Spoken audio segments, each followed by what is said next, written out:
Hey, everybody. Fascinating guest and topic today, talking about transforming guest Wi Fi from a cost center to a profit center with Purple AI. Sean, how are you? I'm good, thank you. Thanks for having me on today. Thanks for being here. Very interesting topic for me as a longtime wireless geek, tech geek. Before that, maybe introduce yourself, your role at Purple, and what was the big idea behind the founding of the company. Yeah, great question. So I'm Sean Bossons. I'm the Chief Revenue Officer here at Purple. I'm based in Chicago, originally from the UK.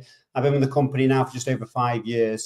So originally the company was founded roughly 11, 12 years ago because our founder got frustrated with how difficult it was to connect online, especially during travel. And it seemed like there was a really big opportunity for guest Wi-Fi to play a bigger part in that role. And that's kind of how Purple started many, many years ago.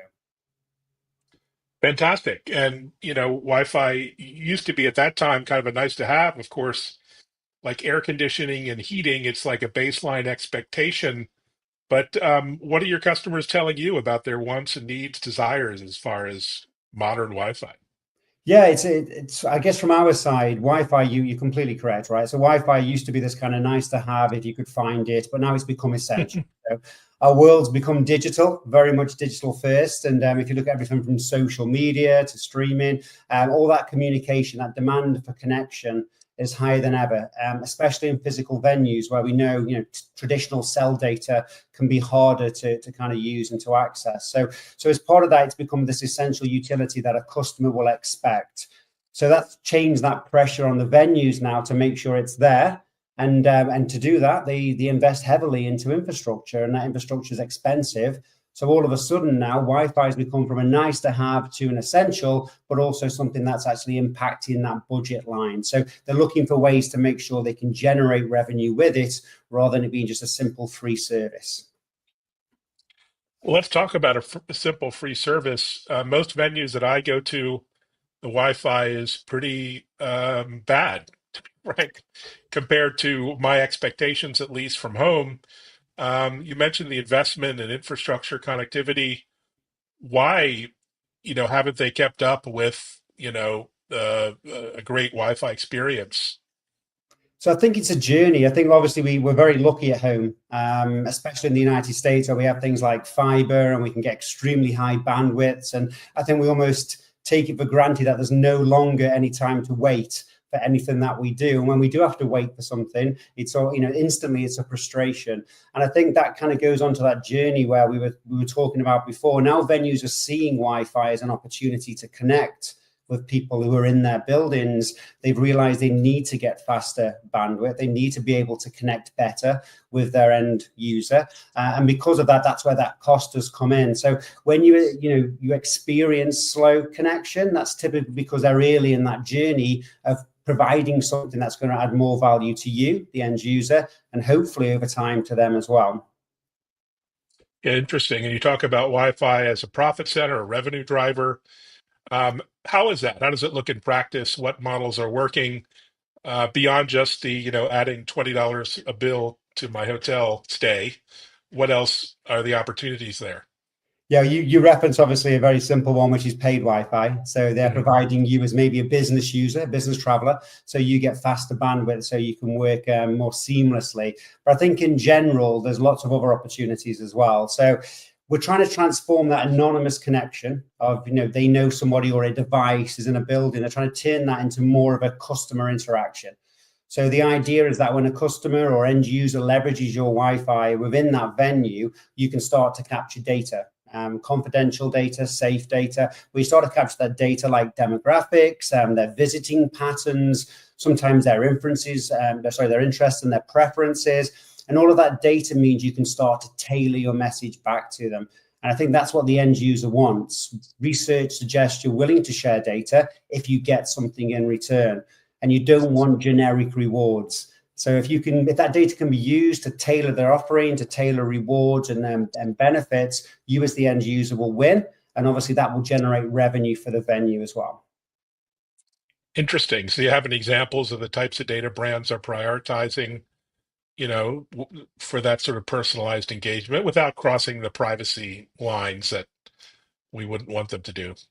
Yeah, certainly. There's all kinds of data, and there's all kinds of different ways it can be used. Like we've got examples where, for example, in healthcare, they're using connection with the patient to Mm, generate donations. And obviously, as you know, in health, nice. donations are critical. So if they can understand who you are, where you are, and why you're there, maybe you're a visitor, they can use that to engage with you and hopefully influence you to maybe donate on the day while you're there.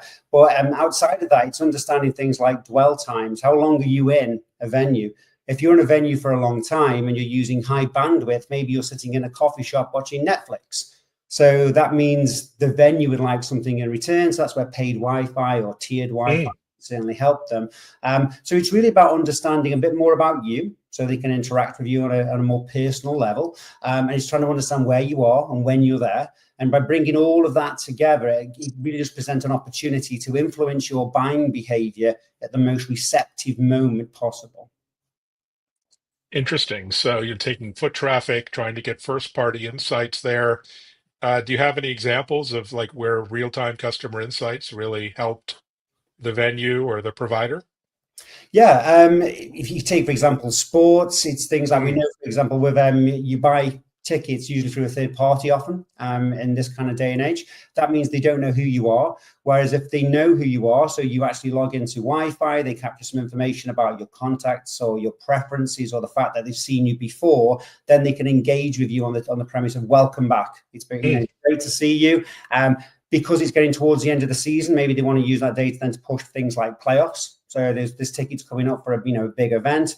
They could use it for cross pollination, where you're there for a hockey game, but there's a country music event coming up in the near future. So they can use that to see if that's something based on your preferences you'd like to see, and a chance to sell tickets or even season tickets. They want to get you back as a loyal fan. You've been here several times this year, but you're not using your season ticket to access the Wi-Fi. So this gives you a chance to hopefully push season tickets to those individuals. So every vertical has lots of opportunities.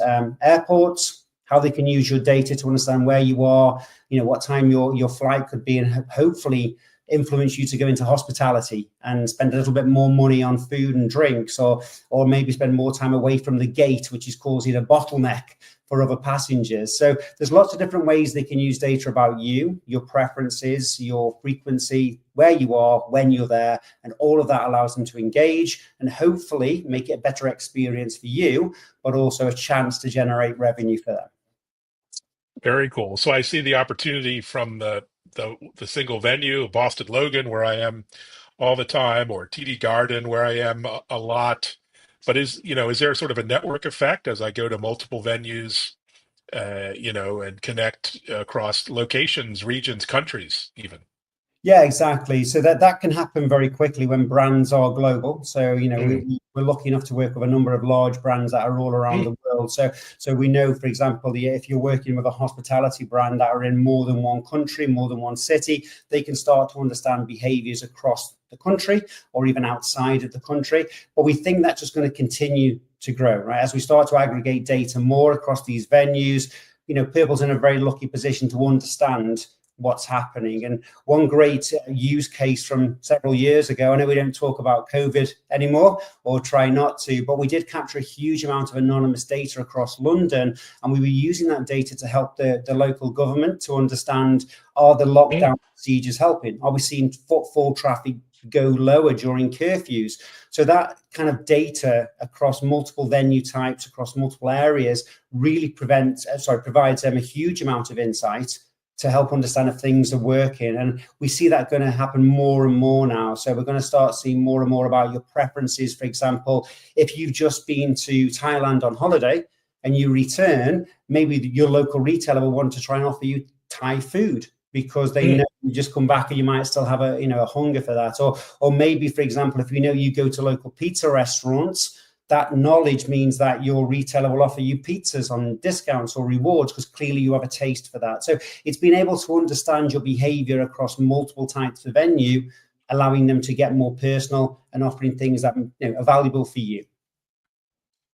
Interesting. So you mentioned you're pretty much global as a business.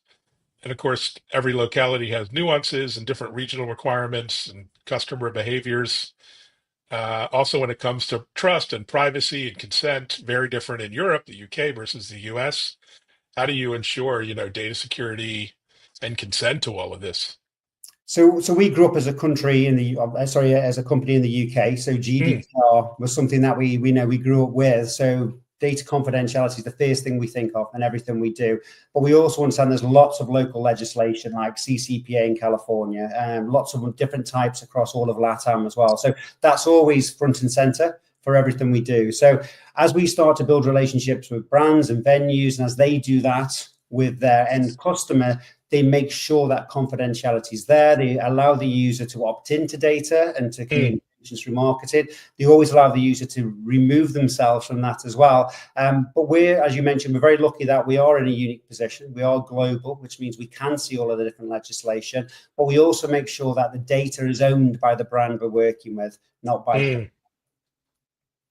Fantastic. So, there's a big boom in venue tech, sports tech, it's often called, and Wi-Fi is part of that, but also AI applications, Internet of Things, all kinds of really cool technologies.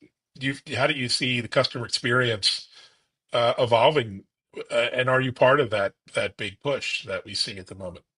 Yeah, I think sports is a great example. I remember speaking to a head of marketing in a large MLB team quite some months ago, and they were saying how they had their advertising team and they were sitting around during a game and they were talking about how much it would cost to have a sponsorship on Mhm. a large scoreboard during the game. But then in between innings, they looked around and everybody is on the phone. No one's looking at that large scoreboard. So all of a sudden, that scoreboard, in theory, is in your hand. It's your phone, right? And it's the same as digital kiosks in shopping malls. Really, we're moving away from things like that, and they become digital kiosks in your hand. So I think we're seeing a lot more engagement whilst you're in a venue, but it's driven through your device that's in your hand. So the future, I think, is going to be more and more around deeper integrations, more intelligence. I think obviously we can't go a whole show nowadays without talking about AI, and I think AI is going to drive that hyper personalization.